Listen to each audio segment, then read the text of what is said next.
Imagine the government just, swoops in and seizes 47% of your family's raisin crop. Right, just takes them. Yeah, exactly. And they don't do this to collect unpaid taxes. They don't do it because the raisins are, I don't know, toxic or No, it's dangerous. just about market control. Right. They do it simply because a federal agricultural committee wants to physically restrict the market supply of raisins to artificially keep prices up. Which is wild. It is wild. To most people, that sounds like straightforward theft.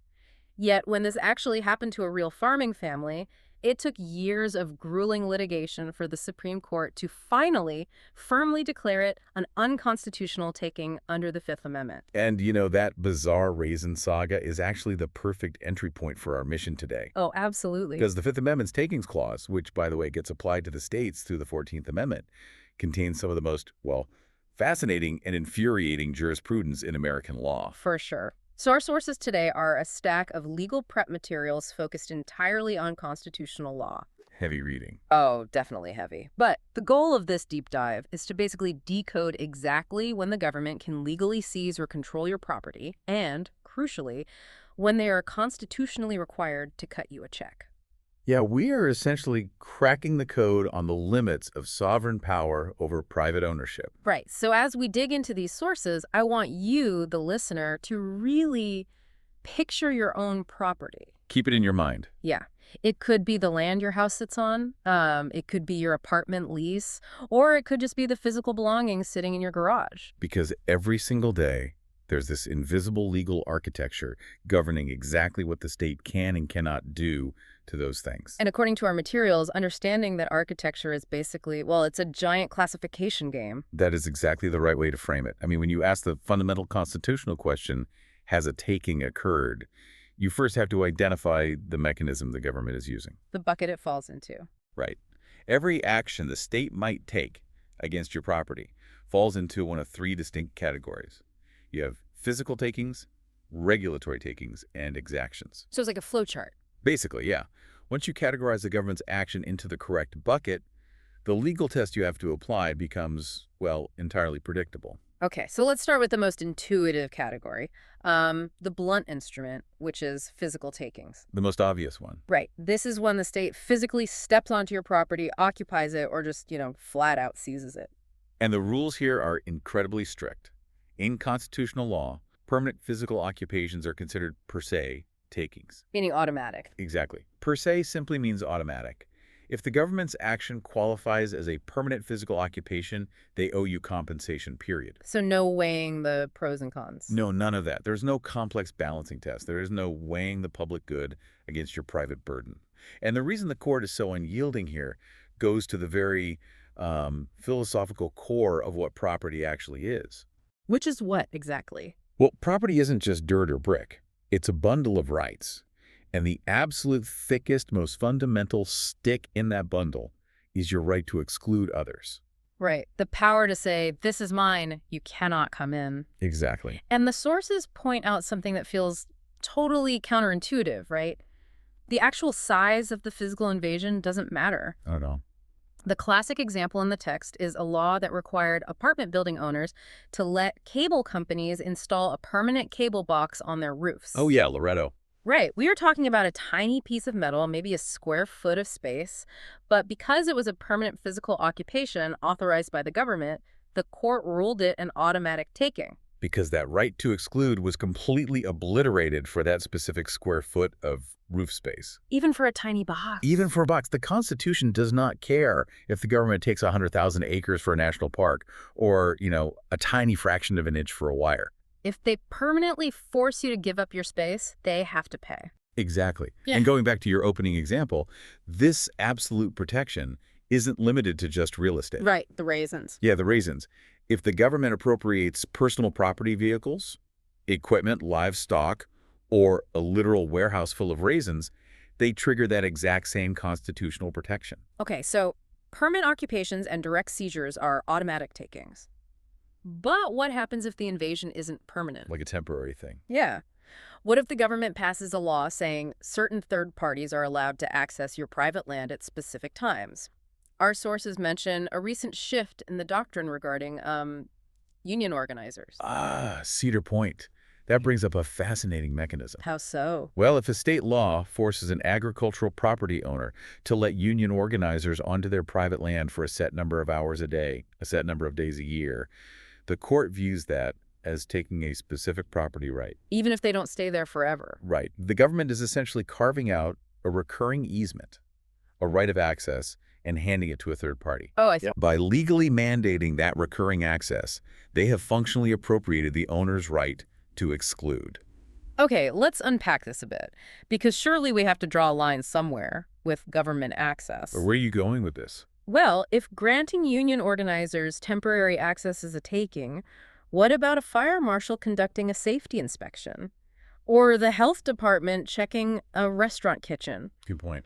There has to be a functional difference, right?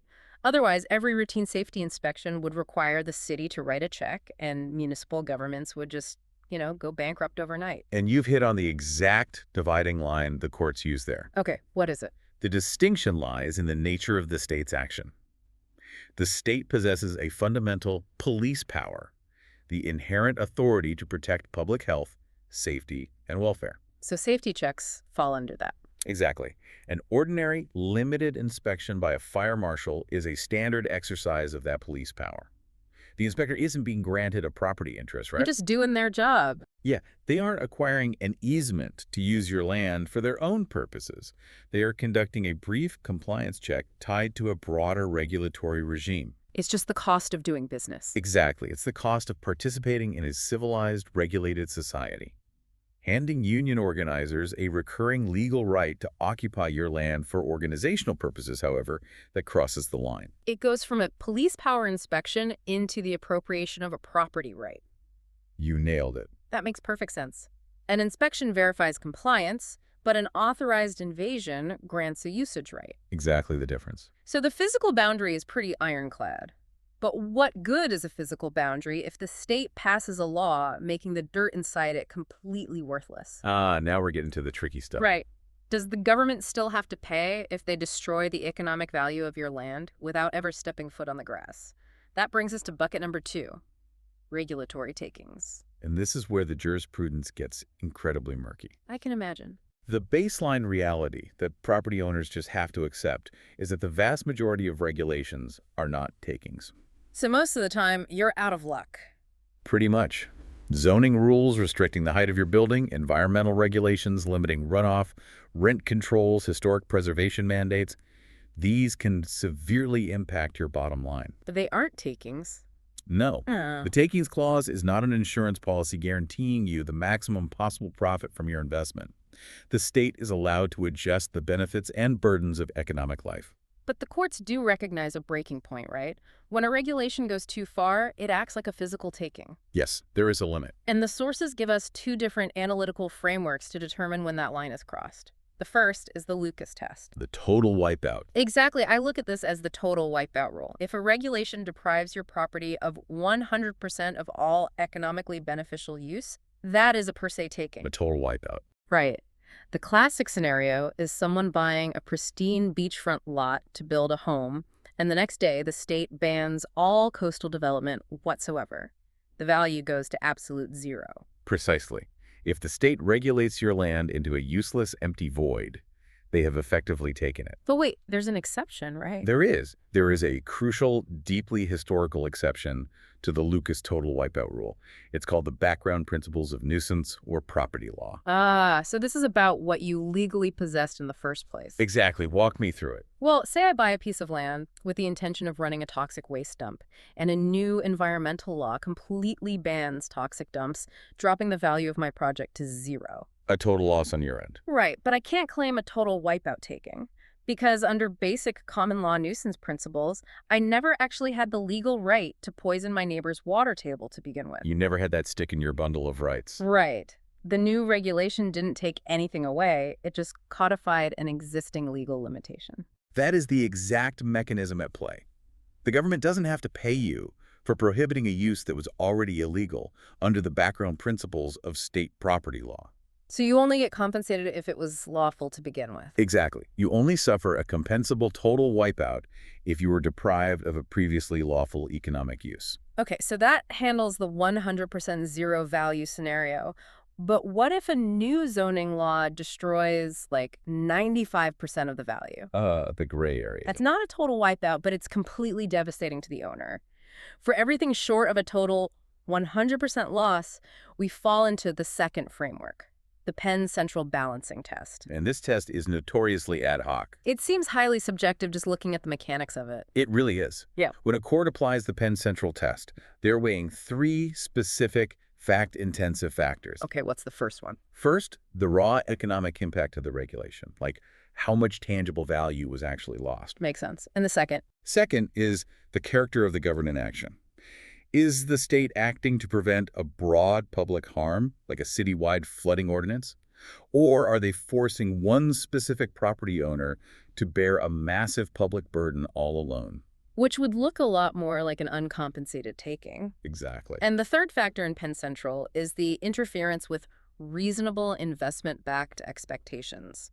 That's a mouthful, isn't it? It is, but it seems like the court trying to separate a legitimate property owner from a pure speculator. That's a great way to put it. Like if I buy a piece of highly regulated wetlands in California, assuming I can somehow get permits to build a massive casino, my expectation of profit isn't reasonable.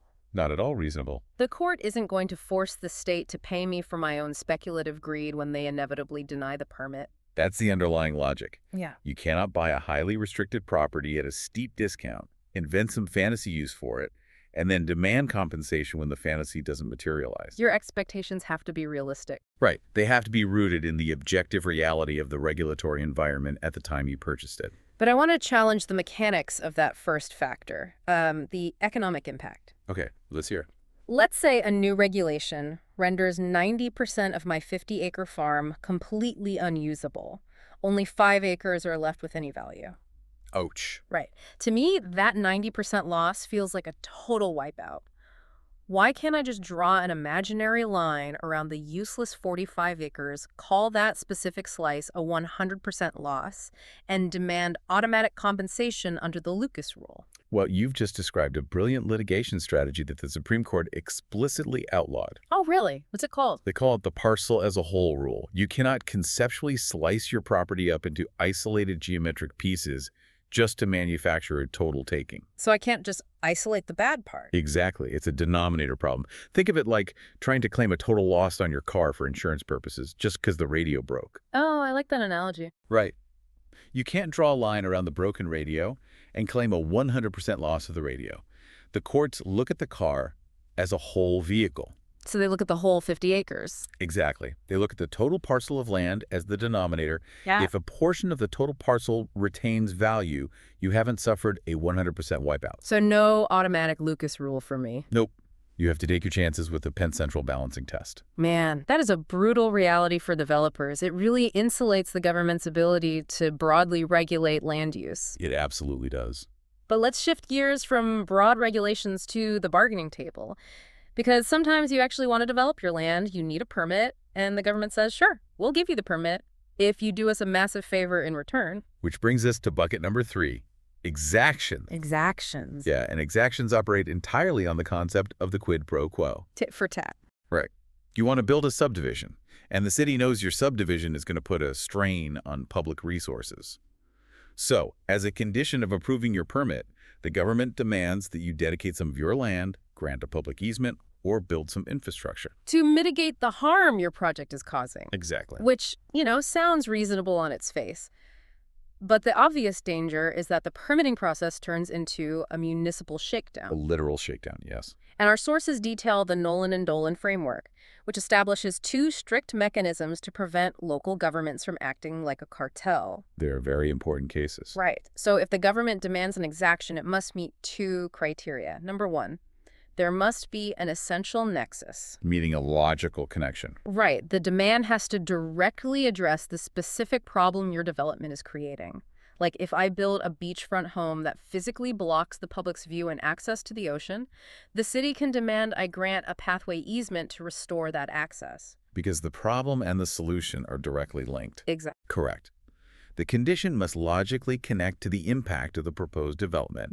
And the second requirement, which comes from the Dolan case, is rough proportionality. Rough proportionality. What does that mean? Even if there is a logical nexus, the sheer size of the burden the government imposes has to match the actual size of the impact your project creates. So they can't overcharge you, basically. Right.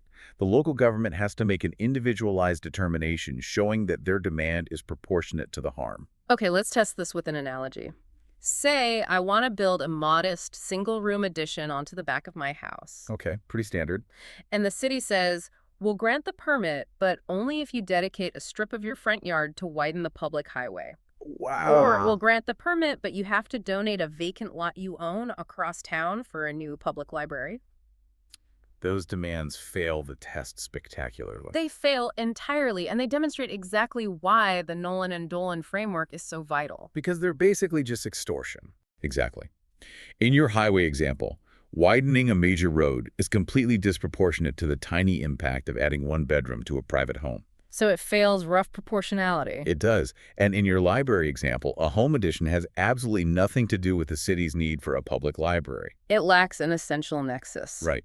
Without these two checks, the city could just hold your basic property rights hostage to extort unrelated public benefits. And the Supreme Court has recently fortified this protection against extortion, right? Our materials highlight two major expansions. Yes, Coots and Sheets. Right. First, a case called Kuntz. It essentially stopped the government from acting like a mafia boss demanding protection money. A money aspect is key there. Yeah, the city can't bypass the Nolan and Dolan rules by demanding cash instead of physical land.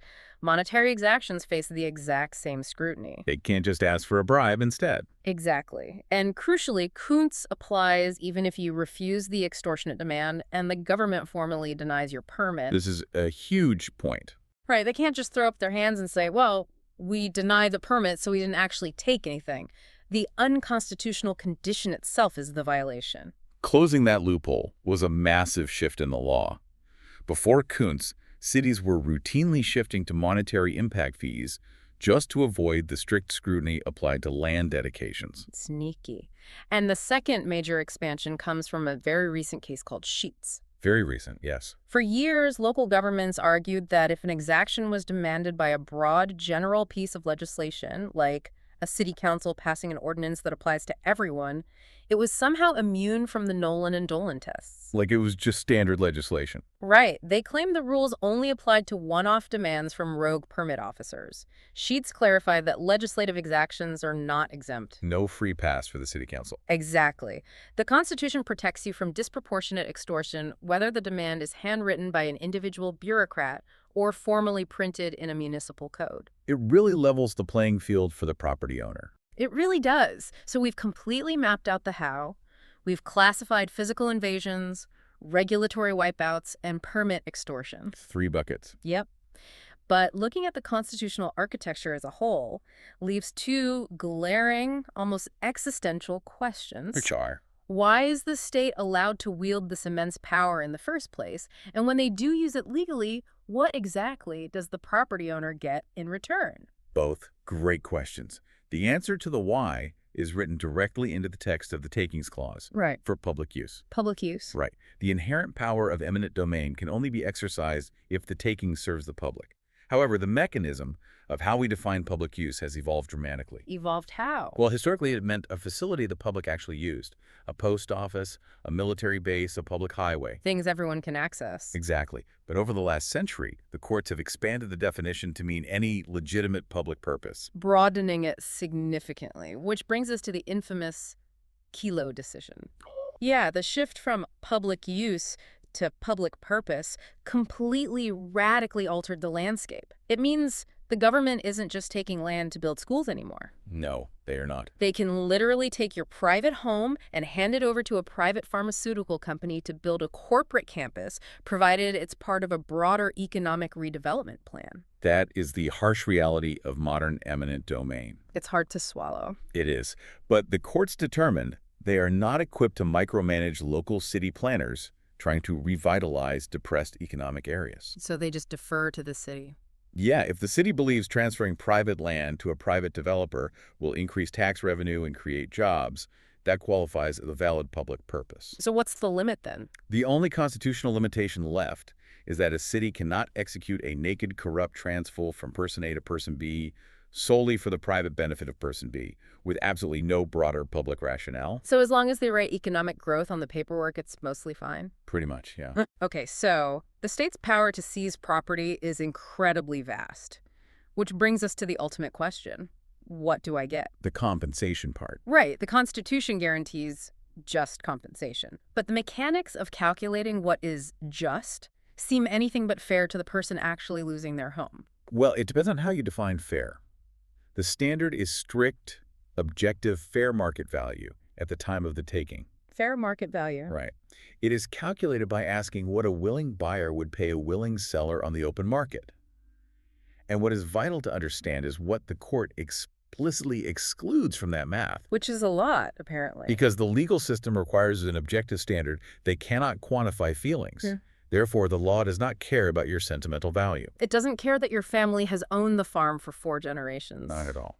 It excludes your subjective personal attachment, your costs of relocation, and even the future lost profits of an ongoing business. Wow. Yeah, it is a cold, strictly market-based calculation. So if the city decides to bulldoze the family home I've lived in for 50 years to make way for a corporate headquarters, they basically just assess the value of the bricks and the dirt. The bricks in the dirt, exactly. And my constitutional remedy isn't to go to federal court to get an injunction to stop the bulldozers.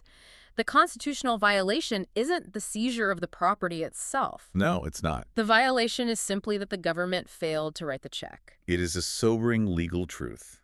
If the government establishes a valid public use, the usual constitutional remedy is not to invalidate the state action. The project still happens. The project goes forward, the bulldozers roll, you simply receive the fair market value of the asset. A check. A check.